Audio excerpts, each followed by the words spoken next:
Bonjour, alors aujourd'hui vidéo sur la santé et précisément sur l'alimentation. Donc on va parler de comment s'alimenter et quoi éviter de manger. Euh, donc on va parler de boire, quoi manger, quoi éviter de manger, et puis les associations à éviter, les associations à privilégier. Alors, puisque je suis à côté d'une rivière, je vais commencer par parler de l'eau. Donc notre corps est fait à 70 ou 90% d'eau. Donc vous pensez bien que l'eau que je vais ingérer va être importante. C'est elle qui va se retrouver dans tout mon corps. Si elle contient du chlore, du fluor et des matières inconnues ou chimiques, évidemment je vais perdre un peu le contrôle sur ma santé, je vais perdre le contrôle sur l'eau que je contiens. Donc on se dit ok, l'eau du robinet, on a perdu confiance, alors on prend de l'eau en bouteille. Erreur grave. L'eau en bouteille, donc c'est comment c'est fabriqué. C'est du plastique qui est fondu et il est mis dans un moule. Et puis ensuite on injecte l'eau de source directement dans le plastique qui est chaud et ça s'expand comme ça dans la forme du moule et ça donne la forme de la bouteille. Ensuite ça refroidit puisque l'eau qui est rentrée là-dedans est froide. Bon bah ça refroidit, on l'enlève pas, donc c'est-à-dire c'est de l'eau froide qui vient sur du plastique chaud qui probablement absorbe des molécules de plastique à ce moment-là. Donc l'eau en plastique va pas être spécialement à privilégier. Évidemment, dans le meilleur des cas, on va privilégier l'eau de source, c'est-à-dire de l'eau que vous prenez dans une source, dans une montagne, dans une fontaine de village qui n'est pas contrôlée et qui est bonne. Donc c'est là où ça va devenir difficile, c'est-à-dire si elle est contrôlée, ça veut dire qu'ils ont mis du chlore dedans ou qu'ils l'ont traité aux UV. Traitement aux UV, c'est franchement moins grave que tout, que de mettre du chlore, par exemple. Traitement aux UV, honnêtement, c'est correct. C'est correct. Donc le top, c'est de trouver une source ou une fontaine où l'eau n'est juste pas traitée et où en plus elle est bonne. C'est-à-dire, il faut que les vieux du village vous certifient qu'elle est bonne, ou il faut que vous-même vous la goûtiez, vous soyez en mesure de déterminer si elle est bonne ou pas, ou que vous-même vous fassiez votre propre analyse. Il y a paraît-il des petites étiquettes, des petites languettes qu'on achète, on met dans l'eau, on peut tester rapidement. Donc l'idéal, le top du top, l'eau de source. En cas de doute, il y a un outil, et pour toutes les eaux, il y a un outil qui va être parfait, qui va être très bon, c'est le filtre. Alors il y a beaucoup de filtres. Moi j'ai testé le filtre Doulton et le filtre Berkey. Les deux sont d'excellente qualité. Filtre à charbon céramique. On peut y mettre de l'eau du robinet pour le coup, et ça va la rendre très potable. Ça va lui enlever le chlore, les métaux lourds, les pesticides et les bactéries, les virus. Donc vous allez obtenir une eau de très très bonne qualité. Avec un filtre donc Doulton, Berkey, je ne fais pas de pub. Il y en a peut-être d'autres, je ne les connais pas. En plus, il se trouve qu'on peut les fabriquer soi-même. Bon, on achète quand même le filtre de qualité de la marque, mais on peut ensuite mettre ça dans des marmites, etc. J'ai fait ça à la maison, ça fonctionne très très bien. On met un robinet, un peu de bricolage, tout va bien.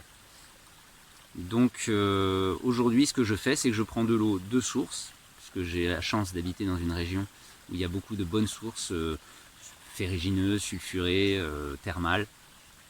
Et puis maintenant, avant je le buvais tel quel, et ça s'est très bien passé. Maintenant je le passe au filtre. C'est vrai qu'on a constaté que les bouteilles devenaient vertes, ou que bon voilà, il y a des éléments vivants ou des éléments argileux ou poussiéreux. Donc je le passe au filtre et j'obtiens une eau de source filtrée. Donc là on a vraiment la meilleure eau possible. Il y a aussi un appareil qui est très intéressant, ou un ensemble d'appareils qui sont intéressants. Ce sont les osmoseurs inverses. Bon, j'ai pas vu le principe de fonctionnement, mais l'idée qui m'intéresse là-dedans, dans ce genre d'appareil, c'est l'idée de redonner l'énergie du torrent, de redonner à l'eau. Ce qui rend l'eau vivante, c'est qu'elle coule. Là, j'ai un torrent devant moi, donc je vois on entend glou glou glou glou glou, ça fait la cascade, ça fait des vortex, ça tourne comme ça tombe, ça plonge dans elle-même, ça tourne ensuite comme ça, dans différents sens. Donc c'est tous ces mouvements-là, en vérité, qui vont donner de la vie à l'eau. Donc il y a des appareils qui prétendent redonner cette énergie du torrent, j'ai envie de dire, à l'eau. Donc pourquoi pas, voilà. Honnêtement, essayez. Si ça vous fait du bien, si ça vous fait pas de mal, gardez-le. Voilà. Pour l'eau, je pense... Ah oui, si, il y a encore un autre aspect qui a l'air de fonctionner, même si... donc c'est Masaru Emoto. Masaru Emoto, c'est très décrié comme n'étant pas scientifique. Et je veux bien le croire. Honnêtement, il y a tellement de charlatans New Age maintenant que certainement, certainement il a fait les études pour prouver ce qu'il avait envie de prouver. Néanmoins, je pense que ça fonctionne. Pour quelle raison? Parce que j'ai d'autres personnes qui m'ont témoigné avoir fait l'expérience chez elles de prendre deux plantes identiques, bon c'est pas la même, mais c'est la même marque, la même espèce, et sur une marquée amour et sur l'autre haine, et puis tous les jours d'aller dire à une je t'aime et à l'autre je te déteste. Et puis ils observent que celle à qui on donne de la haine, elle dépérit en fait, et celle à qui on donne de l'amour, elle croît. Donc je pense que, pour avoir testé aussi en moi-même l'aspect émotionnel, je pense qu'il y a de la vérité là-dedans. Donc vous pouvez écrire des mots sur votre pot d'eau, sur vos cruches, vous pouvez mettre des dessins qui représentent votre amour, la beauté, le bonheur, la santé, etc. Tout ce qui est joli, tout ce qui va... Quand vous allez voir, il faut que ça vous inspire la chose. Donc ça peut être des mots, mais ça peut être des dessins, ça peut être des symboles. Quand vous le voyez, si ça vous inspire quelque chose, de cœur à eau, ça va se transmettre. Voilà. En tout cas, quand vous allez boire cette eau, vous allez émettre ces émotions. Et donc, chaque fois que vous buvez cette eau, dans le pire des cas, chaque fois que vous buvez cette eau, vous émettez cette émotion d'amour, de santé, qui vous parle. Voilà. Ça mange pas de pain. Même si c'est pas scientifiquement démontré, franchement, ça reste une bonne chose. Il y a un autre aspect aussi qui est intéressant, c'est de mettre dans votre cruche d'eau, alors on va parler de la cruche d'abord. L'eau aime être dans le noir, sans lumière, et au froid, idéalement à 4 degrés. Donc, en termes de cruche, je vous recommanderais plutôt une cruche en terre, opaque. Voilà. En terre, la matière de la terre cuite, de l'argile cuite, céramique, et opaque. Alors c'est pas pratique parce qu'on voit pas le niveau. Et dedans, vous pouvez ajouter un petit cristal de quartz, ou d'améthyste, ou de quartz rose, ou n'importe quelle pierre. Mais l'avantage du cristal de quartz, c'est qu'il est censé redonner à l'eau une information cristalline. Voilà. Donc vous pouvez rajouter d'autres pierres, mais mettez quand même un quartz blanc ou un quartz rose ou une améthyste qui est aussi un quartz. Et puis vous pouvez rajouter une pierre de votre choix. Évitez peut-être les pierres noires ou même la tourmaline, je suis pas sûr, je sais pas. En fait, je ne sais pas. Voilà, faites comme vous le sentez.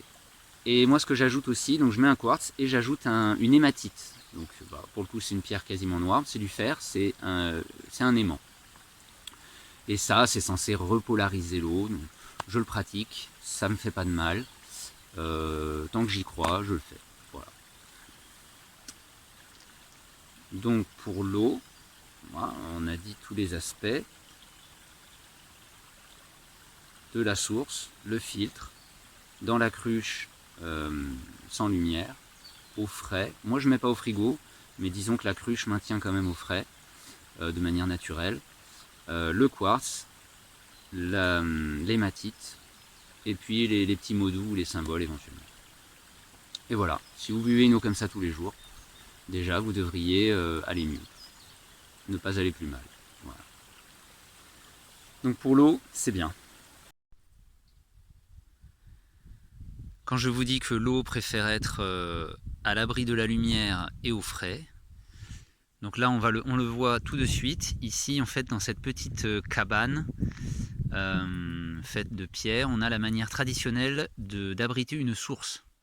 Donc on va aller voir tout de suite, ici on se trouve dans une forêt, en dessous d'une forêt, il y a une montagne là, et il y a l'eau qui ruisselle jusqu'ici. Donc c'est une source. Donc nos anciens, ils abritaient les sources dans ce genre de cabane. Ils faisaient un mur de pierre. Ici on voit qu'on a une porte en bois que je vais enlever. Hop là.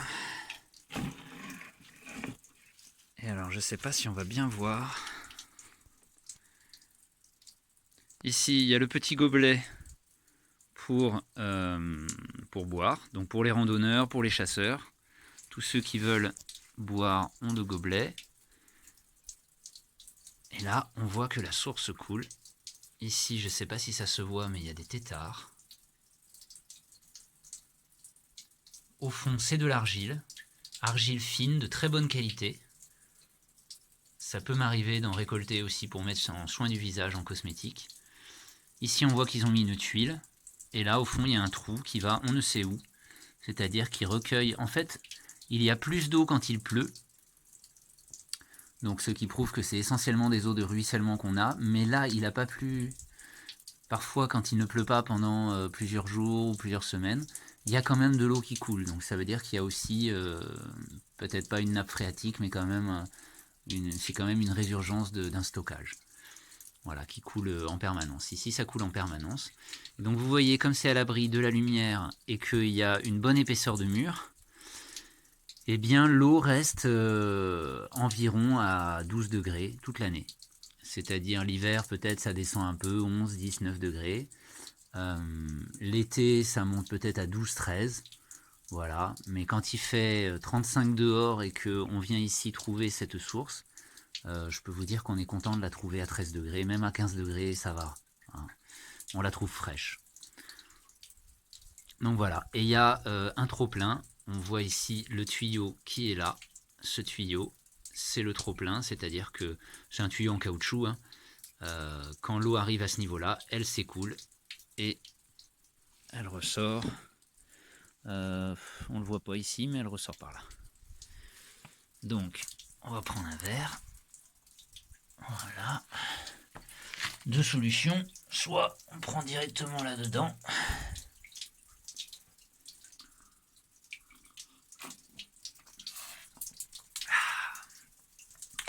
soit on la prend ici.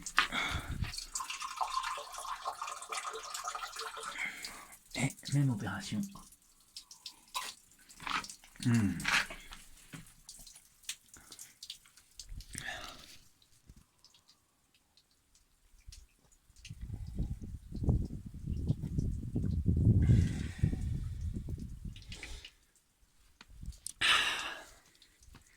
Magnifique.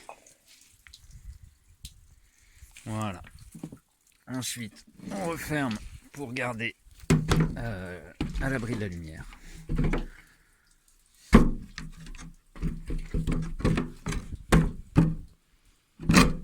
Voilà.